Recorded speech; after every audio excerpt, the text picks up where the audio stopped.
This camera right here is small enough to fit in my mouth. Like any logical person, I decided, hey, let me capture that angle.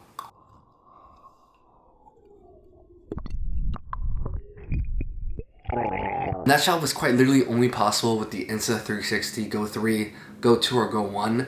There's no waterproof camera on the market that is going to be literally the size of your pinky. I mean, this guy is tiny. He is super small, able to fit in my mouth. Very weird sentence, by the way. You shouldn't try to fit cameras like this in your mouth. Cameras aren't meant to be placed in your mouth.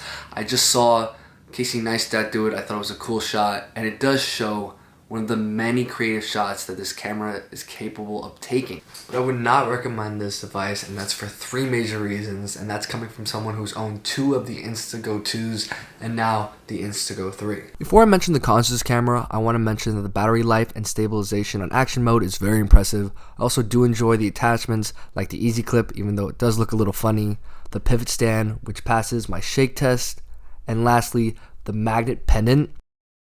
So I put it on right here. I do a little jump with it. It has fallen off me in the past, but it didn't here. Also, the fact that you can change from a 9:16 to 16:9 aspect ratio after the footage is amazing.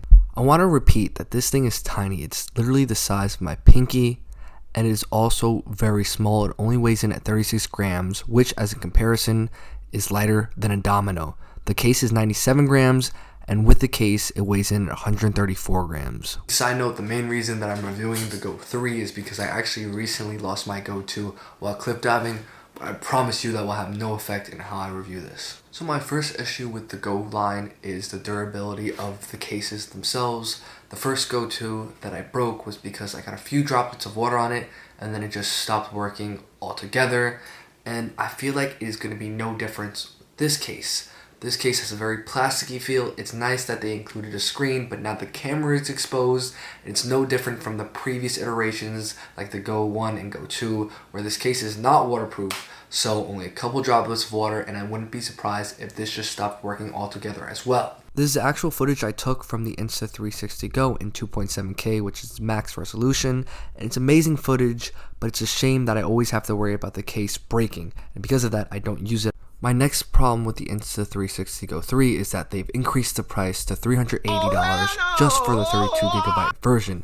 If you want the 128GB version, that's going to be $500, and if you get something like the biking kit, it goes all the way up to $600, which is absolutely insane for a camera like this. My last and final issue with this camera is actually picking it up. Like I said before, it's amazing quality, but I mean that for its size. It isn't going to be any regular camera or even your iPhone. It's going to look a lot more grainy in most situations, including regular light and low light situations. And because of the durability issues, like I said before, I just don't see myself reaching for it.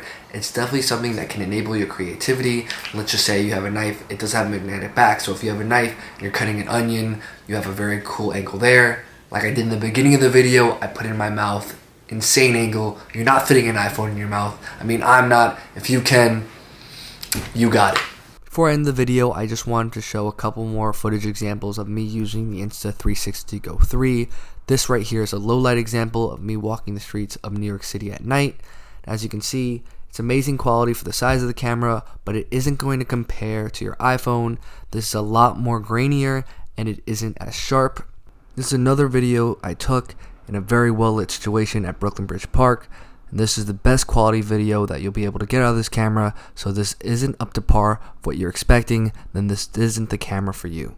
So in conclusion, this is a really cool camera. I love how you can take both horizontal and vertical videos. It is 2.7K resolution. It's also extremely tiny, and this magnetic base allows you to have a bunch of cool and creative angles.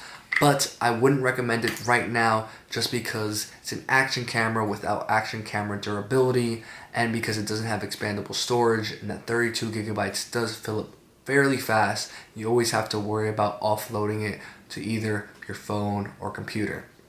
But Insta 360 is doing amazing things, and this camera wouldn't even have been possible 5 to 6 years ago. So the fact that we have it is amazing by itself. Thank you, and see you guys next time.